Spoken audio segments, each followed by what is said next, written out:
हमारा ब्रह्मांड बड़ा ही विशाल है और इसमें अनगिनत तारे मौजूद हैं। तारों को ब्रह्मांड का एक बेसिक बिल्डिंग ब्लॉक कहा जा सकता है। आज इन्हीं की वजह से हमें भारी एलिमेंट्स, नेबुला, गैलेक्सीज और ब्लैक होल्स जैसे खतरनाक ऑब्जेक्ट्स अंतरिक्ष में देखने को मिलते हैं। इन्हीं तारों का चक्कर लगाते हैं प्लैनेट्स हम इंसानों के लिए काफी ज्यादा स्पेशल हैं और हम खुद भी एक प्लैनेट पर ही रहते हैं जिसका नाम है पृथ्वी। आपको जानकर हैरानी होगी कि पृथ्वी को ब्रह्मांड में खोजा गया अभी तक का सबसे यूनिक ग्रह माना जाता है, क्योंकि यह इकलौता ऐसा ग्रह है जिस पर जीवन मौजूद है। वैज्ञानिक बताते हैं कि हमारी आकाश गंगा में अरबों ग्रह मौजूद हैं, लेकिन उनमें से ज्यादातर ग्रहों का वातावरण किसी भी तरह के जीवन को सपोर्ट करने लायक नहीं है। अगर आप उनमें से किसी भी ग्रह पर चले जाएंगे तो कुछ सेकंड में ही आपकी मृत्यु हो जाएगी। इसका जीता जागता उदाहरण आप अपने ही सूर्यमंडल में देख सकते हैं। हमारे सूर्यमंडल का दूसरा ग्रह यानी शुक्र ग्रह बहुत ही ज्यादा खतरनाक है। इस ग्रह पर सल्फ्यूरिक एसिड की बारिश होती है और यहाँ का तापमान 475 डिग्री सेल्सियस तक चला जाता है, जो किसी भी चीज को जलाकर राख करने के लिए काफी है। वैज्ञानिक बताते हैं अगर आप किसी तरह से शुक्र ग्रह के अंदर चले जाते हैं तो 1 सेकंड के अंदर ही आपकी मृत्यु हो जाएगी। आप ये तो सीधी सी बात है कि आकाश गंगा में मौजूद हर ग्रह ऐसा नहीं है। वैज्ञानिकों ने कुछ ऐसे ही ग्रह ढूंढे हैं जो काफी हद तक हमारी पृथ्वी के जैसे हैं और जिन पर जीवन मौजूद होने के बड़े चांसेस हैं। ऐसा ही एक ग्रह का नाम है केपलर 22b और आज के इस वीडियो में हम आपको इसी ग्रह के बारे में बताने वाले हैं। यह वीडियो बड़ा ही ज्यादा इंटरेस्टिंग होने वाला है, इसलिए इसे अंत तक जरूर देखिएगा। तो बिना समय गंवाए शुरू करते हैं। आप देख रहे हैं फ्यूचर साइंस यूट्यूब चैनल। विज्ञान से जुड़ी वीडियोस के लिए अभी सब्सक्राइब करें। केपलर 22b एक एक्स्ट्रा सोलर प्लेनेट या एक्सोप्लेनेट है। हमारे सूर्यमंडल के बाहर जितने भी ग्रह मौजूद हैं उन सभी को एक्सोप्लैनेट्स की कैटेगरी में डाला जाता है। एक्सोप्लैनेट शब्द का मतलब एक ऐसा ग्रह जो हमारे सूर्यमंडल का हिस्सा न हो और सूर्य का चक्कर न लगाता हो। केपलर 22b को केपलर स्पेस टेलीस्कोप द्वारा ढूंढा गया था और यह हमारी पृथ्वी से करीब 600 प्रकाश वर्ष की दूरी पर मौजूद है। अगर आप इस ग्रह तक प्रकाश की गति से भी जाने की कोशिश करते हैं तो आपको 600 वर्षों का समय लगेगा। 2011 में अनाउंस किए गए इस प्लेनेट का डायमीटर हमारी पृथ्वी के मुकाबले 2.4 गुना ज्यादा है। वैज्ञानिकों ने अपने रिसर्च के जरिए यह पता लगाया है कि इस ग्रह का तापमान औसतन 22 डिग्री सेल्सियस के आसपास रहता है, जो कि बहुत ही ज्यादा अच्छा है। आपको जानकारी के लिए बता दें कि हमारी पृथ्वी का एवरेज टेम्परेचर भी 20 डिग्री सेल्सियस के आसपास है। दिसंबर 2011 में नासा के वैज्ञानिकों ने पब्लिक में यह अनाउंस किया था कि उन्हें एक ऐसा ग्रह मिला है जो काफी हद तक पृथ्वी के जैसा है। इस ग्रह की डिस्कवरी के अलावा उन्हें यह अनाउंस किया गया था कि वह अभी तक 1000 एक्सोप्लैनेट्स को ढूंढ चुके हैं। केपलर 22b ग्रह वैज्ञानिकों के लिए काफी ज्यादा स्पेशल है। वैज्ञानिक लगातार अंतरिक्ष में ऐसे ग्रहों की खोज करने में लगे रहते हैं जो पृथ्वी के जैसे हों। वो चाहते हैं कि उन्हें किसी दूसरे ग्रह पर भी जीवन देखने को मिले, क्योंकि हमारा इस ब्रह्मांड में अकेला होना मैथमेटिकली पॉसिबल नहीं लगता है। एक रिसर्च ये भी बताती है कि सिर्फ मिल्की वे गैलेक्सी में ही करीब 5000 ऐसे ग्रह होंगे जिन पर निश्चित रूप से जीवन मौजूद ही होगा। अब अरबों ग्रहों में से उन 5000 ग्रहों को कभी ढूंढ पाएंगे या नहीं, ये तो समय ही तय करेगा। लेकिन जिस तरह से वैज्ञानिक रिसर्च कर रहे हैं उसे तो यह प्रतीत होता है कि हम एक न एक दिन ऐसा ग्रह जरूर ढूंढ लेंगे जो बिल्कुल पृथ्वी के जैसा ही होगा और जिस पर जीवन फल फूल रहा होगा। केपलर 22b अपने तारे का एक चक्कर 290 दिनों में लगा लेता है, जबकि हमारी पृथ्वी को ऐसा करने में 365 दिनों का समय लगता है।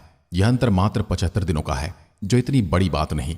वैज्ञानिकों ने अपनी मैथमेटिकल कैलकुलेशन से यह भी पता लगाया कि यह ग्रह का द्रव्यमान हमारी पृथ्वी के द्रव्यमान से 36 गुना ज्यादा है।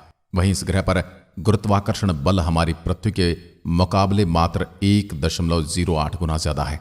अगर आप इस ग्रह पर जाएंगे तो आपको पृथ्वी के मुकाबले ज्यादा डिफरेंट महसूस नहीं होगा। अब आप में से कई लोगों के दिमाग में सवाल आ सकता है कि जब इस ग्रह का द्रव्यमान हमारी पृथ्वी के मुकाबले 36 गुना ज्यादा है तो आखिर इसकी ग्रेविटी इतनी कम कैसे है? इसका सीधा सा उत्तर है रेडियस।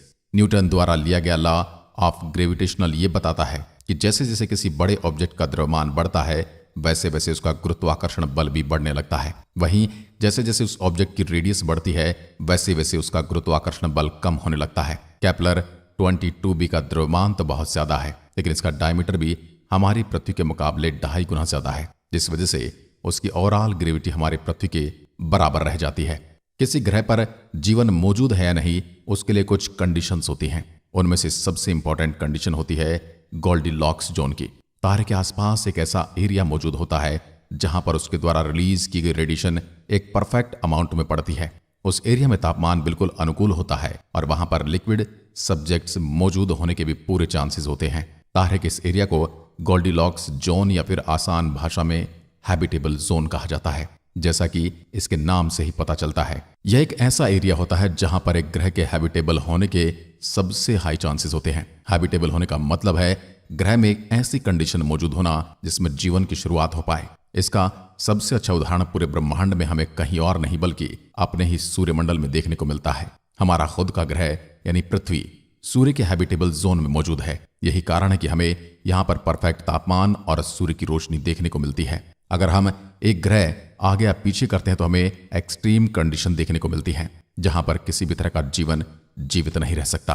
अगर हम शुक्र ग्रह पर चले जाएंगे तो तापमान इतना ज्यादा हो जाएगा कि जलकर हमारी मृत्यु हो जाएगी। वहीं अगर हम मंगल ग्रह पर चले जाएंगे तो तापमान इतना ज्यादा कम हो जाएगा कि हमें ठंड की वजह से ही जीना मुश्किल हो जाएगा। पृथ्वी पर तापमान और रेडिएशन लेवल बिल्कुल परफेक्ट है, जिस वजह से आज आप इस वीडियो को देख पा रहे हैं और हम बना पा रहे हैं। इंटरेस्टिंग बात यह है कि केपलर 22b ग्रह भी अपने तारे के हैबिटेबल जोन में ही मौजूद है। वैज्ञानिक ऐसा बताते हैं कि इस ग्रह की सतह पथरीली होगी और यहाँ पर लिक्विड वाटर मौजूद होने की बहुत सारे चांसेस हैं। इस ग्रह का वायुमंडल मुख्य रूप से हाइड्रोजन और हीलियम से बना है। यह बताने की जरूरत नहीं कि पानी को बनाने के लिए हाइड्रोजन कितनी ज्यादा इंपॉर्टेंट होती है। पानी का एक मॉलिक्यूल हाइड्रोजन के एक एटम और ऑक्सीजन के 2 एटम से बना होता है। इस ग्रह के हैबिटेबल जोन में मौजूद होने का मतलब है कि यहाँ पर जीवन मौजूद होने के हाई चांसेस हैं। वैज्ञानिक अभी भी इसके वायुमंडल पर रिसर्च कर रहे हैं, क्योंकि वायुमंडल पर रिसर्च करने से ही उन्हें यह पता चल पाएगा कि ग्रह जीवन को सपोर्ट करता है या नहीं। इसके अलावा वैज्ञानिक ये भी जानने की कोशिश कर रहे हैं कि इस ग्रह के पास कोई चांद है या नहीं। किसी ग्रह के पास चांद मौजूद होना एक बहुत ही अच्छा सिग्नल होता है। हमारी पृथ्वी का चांद भी हमारे लिए बहुत ज्यादा महत्वपूर्ण है। अगर कल को अचानक से चांद गायब हो गया तो हमारी पृथ्वी से ज्यादातर जीवन समाप्त हो जाएगा। ये ग्रह जिस तारे का चक्कर लगा रहा है बिल्कुल हमारे सूर्य जैसा ही है, बस उसका साइज हमारे सूर्य के मुकाबले 2% कम है। इसके अलावा उस तारे का द्रव्यमान हमारे सूर्य के मुकाबले 3% कम है। कम द्रव्यमान होने का मतलब है कि वह हमारे सूर्य के मुकाबले ज्यादा लंबा जीवन जिएगा। आपकी जानकारी के लिए बता दें कि जो तारा जितना ज्यादा विशाल होता है वह उतने ही ज्यादा जल्दी नष्ट हो जाता है। तारे के विशाल होने का मतलब होता है कि वह हर सेकंड ज्यादा से ज्यादा एनर्जी को बाहर रिलीज कर रहा है। ज्यादा एनर्जी रिलीज होने की वजह से वह तेजी से अपने आप को खत्म कर रहा होता है और उसकी उम्र छोटे तारे के मुकाबले कई गुना कम हो जाती है। हमारा सूर्य पिछले 4.6 अरब सालों से चमक रहा है और अगले 5 अरब सालों तक ऐसे ही चमकता रहेगा। केपलर 22b के तारे और उसके बीच हमारी पृथ्वी और सूर्य के मुकाबले 15% कम डिस्टेंस है। आसान शब्दों में कहें तो केपलर 22b हमारी पृथ्वी के मुकाबले अपने तारे के 15% नजदीक मौजूद है। अब क्योंकि वो तारा हमारे सूर्य के मुकाबले छोटा है इसलिए हमारी चीजें बैलेंस हो जाती हैं और केपलर 22b हैबिटेबल जोन में ही मौजूद रहता है। कोई भी ग्रह पृथ्वी से जितना ज्यादा मेल खाता है यह जानने के लिए वैज्ञानिक एक इंडेक्स का इस्तेमाल करते हैं। इस इंडेक्स को कहा जाता है अर्थ सिमिलरिटी इंडेक्स या ESI। इस इंडेक्स में 0 से 1 के बीच में वैल्यूज होती हैं। 0 का मतलब होता है एक ऐसा ग्रह जो पृथ्वी से जरा भी मेल न खाता हो और 1 का मतलब होता है ऐसा ग्रह जो बिल्कुल हमारी पृथ्वी के जैसा ही हो। आपको जानकर हैरानी होगी कि केपलर 22b का अर्थ सिमिलरिटी इंडेक्स 0.71% है। इसका मतलब यह है कि हमारी पृथ्वी से 71% मेल खाता है। यह ब्रह्मांड में पृथ्वी जैसे ढूंढे गए ग्रहों की टॉप लिस्ट में आता है। वैज्ञानिक अभी भी इस ग्रह पर रिसर्च करने में लगे हुए हैं। ऐसे ग्रहों को खोजने के लिए वैज्ञानिक ट्रांजिट मेथड नाम के एक तरीके का इस्तेमाल करते हैं। इसमें वैज्ञानिक तारे की लाइट को ऑब्जर्व करते हैं और उसमें होने वाले डिफरेंस को भी नोटिस करते हैं। अगर उस तारे के आसपास कोई भी ग्रह मौजूद होगा तो वह कभी ना कभी उसके सामने से जरूर गुजरेगा। सामने से गुजरने की वजह से तारे की लाइट में हल्का सा चेंज आएगा और उस चेंज को ही नोटिस करके वैज्ञानिक ये पता लगा लेते हैं कि उस तारे के आसपास कुछ तो मौजूद है। बहुत ही थोड़ी डीप रिसर्च करने के बाद वैज्ञानिकों को यह पता चल जाता है कि वह कोई ग्रह या फिर कोई और ऑब्जेक्ट है।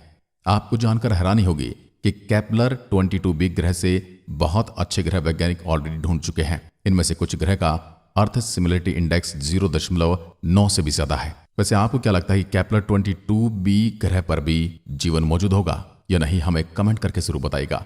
आज की वीडियो के लिए बस इतना ही। धन्यवाद। जय हिंद, जय भारत।